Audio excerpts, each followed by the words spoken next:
We're tackling a problem involving least angle regression, a method used to build regression models step by step. I will explain the specific scenario in the following steps. The core of this problem is a situation where, using the Lars algorithm, only one feature has a non-zero coefficient at a specific point, alpha, in the algorithm's progression. Think of alpha as a specific step where we're tuning our model. Let's get a high-level understanding of how the Lars algorithm works. It starts with all coefficients set to 0. Then, I identify the feature most correlated with the remaining errors, residuals, and gradually adjust that feature's coefficient. If another feature becomes equally correlated, I add it. This iterative process continues until a specified stopping point is reached. Given the scenario where we have only one non-zero coefficient at alpha, I want to determine which statements accurately reflect this particular state of the Lars algorithm. This involves carefully examining the relationships between features, residuals, and the algorithm's progression. This is the correct answer. This statement captures the essence of what is happening at alpha. Because I only have one non-zero coefficient, this means that one feature just entered the model. The alpha value marks the precise point where this addition occurred. I should mention that while both Lars and lasso are related regression techniques, their paths are not identical. Therefore, this statement is not necessarily true. Each algorithm takes a slightly different approach and generates its own unique trajectory. Although the feature with the non-zero coefficient is the most correlated with the residuals at asterisk this particular step asterisk, it might not remain the most correlated throughout the entire algorithm. Other features could become more important later. The algorithm begins by setting all feature coefficients to 0. It's a clean slate for building the model. I see that you're interested in the least angle regression, Lars, algorithm. Lars is a method for fitting linear regression models. It's iterative, meaning it adds features to the model one at a time. At each step, it considers the feature that's most correlated with the current. Residuals, the differences between your model's predictions and the actual values. It's like building with Legos, adding one brick at a time based on what fits best.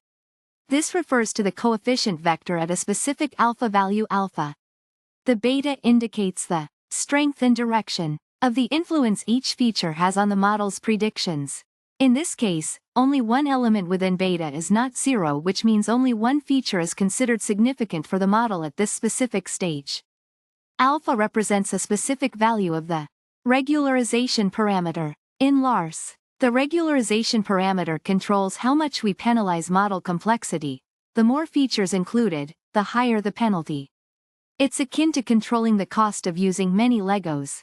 A smaller alpha indicates less penalty, allowing more features into the model, while a larger alpha penalizes model complexity and leads to a more streamlined model. Think of it as a dial controlling the level of simplicity versus complexity in your Lego creation. Okay, imagine you're building a model using least angle regression, or Lars. Lars adds features one by one. This row highlights a key moment, when only one feature has a non-zero coefficient, meaning only one feature is actively contributing to the model at this particular point. This situation tells me that the algorithm just added that feature to the model. This refers to how Lars builds its model step by step.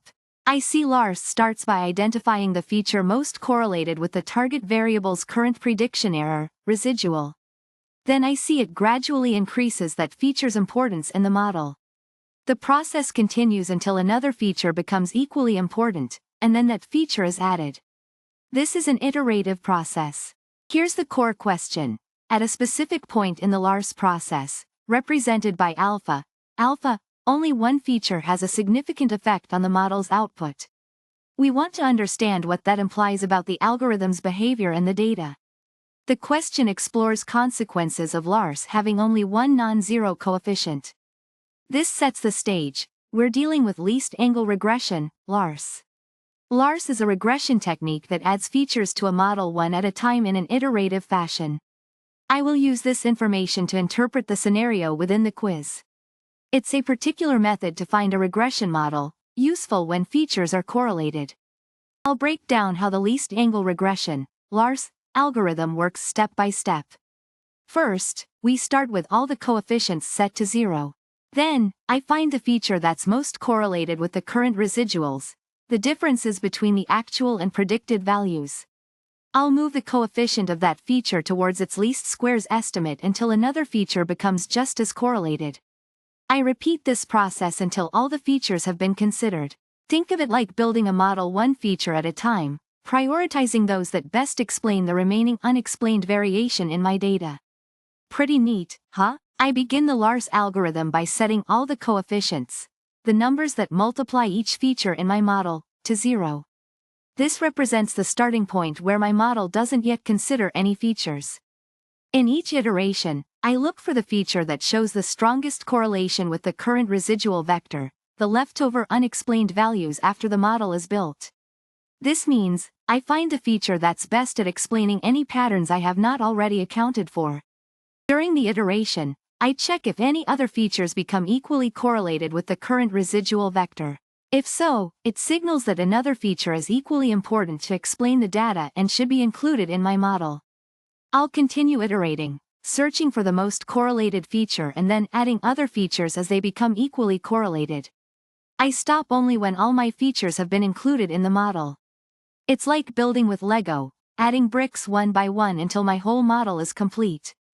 Just because a feature has a non-zero coefficient at one specific point during the Lars process, doesn't mean it's the overall most correlated with the target. Other features might become more important later in the model building process. Alpha is a regularization parameter. When I see only one non-zero coefficient, it directly means I've just added a single new feature into the model at that specific point in the larspath. Each alpha value represents a step in the Lars algorithm. Lasso, least absolute shrinkage and selection operator, is related to Lars, but they don't follow the exact same path. They often get similar results, especially at the beginning, but they may differ considerably. Their underlying optimization methods are different. The core question focuses on understanding what happens in a least angle regression model, Lars.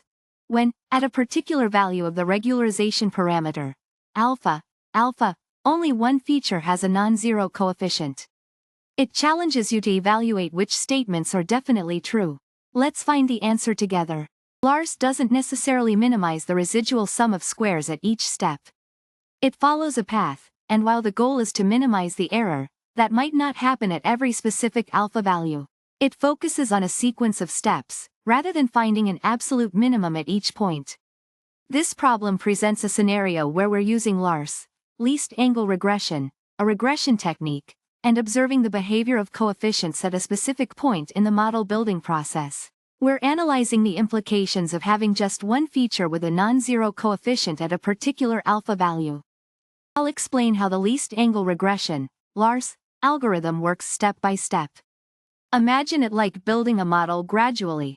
We start with no features in our model, then I'll iteratively add features based on how well they correlate with the remaining unexplained variation, residuals, in the data. I'll keep adding features until all features are included. We begin with a clean slate. All the weights, coefficients, that determine how much each feature contributes to the prediction are set to 0. It's like starting with a blank canvas. At each step, I look for the feature that has the strongest linear relationship with the parts of the target variable that haven't been explained yet. That's what I mean by residual. As I gradually adjust the weight of the selected feature, I constantly check if any other features have become equally correlated with the current residual. If this happens, I'll add these equally correlated features as well into the active set, which is essentially the group of features contributing to the model at that point. I'll repeat steps 2 and 3, continuously updating the model and bringing in new features until all the features available are included in the model. This question presents a scenario in Lars. At a specific point in the algorithm, indicated by the regularization parameter alpha, only one feature is actively contributing to the prediction model. This means only one of the feature's coefficients has a value other than 0. We'll determine what inferences we can make about this situation. This isn't necessarily true. While the feature with the non-zero coefficient is the one most correlated with the residuals asterisk at that specific stage of the Lars algorithm, it doesn't guarantee that it's the most correlated feature overall, with the original target variable.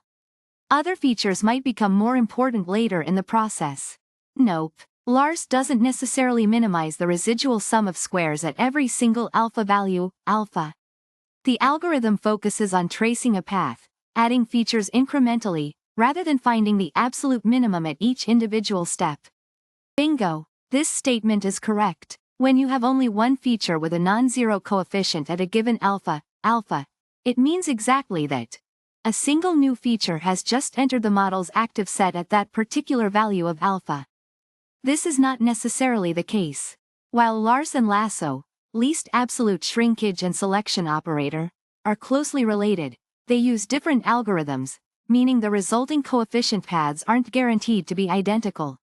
I start by calculating the residuals, which are the differences between the actual target values and the predicted values from my initial model, often just the mean of the target variable. These residuals represent the unexplained variation in the data that I need to model. Think of it like finding the errors in my initial guess. Once I've identified the most correlated feature, I don't immediately set its coefficient to its least squares estimate. Instead, I move the coefficient gradually towards that estimate. This step is crucial for the algorithm to build the model iteratively instead of simply jumping to the final least squares solution. It's like carefully adjusting a dial rather than flipping a switch. As I progress through the algorithm, features with non-zero coefficients are added to the active set. This means they are now part of the current model and influencing its predictions. I grow the model by adding features one at a time based on their correlation with the current residuals. This process of identifying the most correlated feature, moving its coefficient, checking for equally correlated features, and adding them to the active set continues until a specific stopping condition is reached. This could be a predefined maximum number of steps, a minimum improvement in model fit, or a chosen alpha threshold. I keep going until I've done enough iterations to create a satisfactory model. At a specific alpha value, alpha, I see that the regression coefficients, beta, show only one feature has a non-zero value. This means only one feature is actively contributing to the model prediction at this particular point in the process. This is a key observation. Because least angle regression, LARS, builds a model by adding one feature at a time, this scenario necessarily means a new feature has just entered the active set at this alpha value, alpha. It's like a new player just joined the team.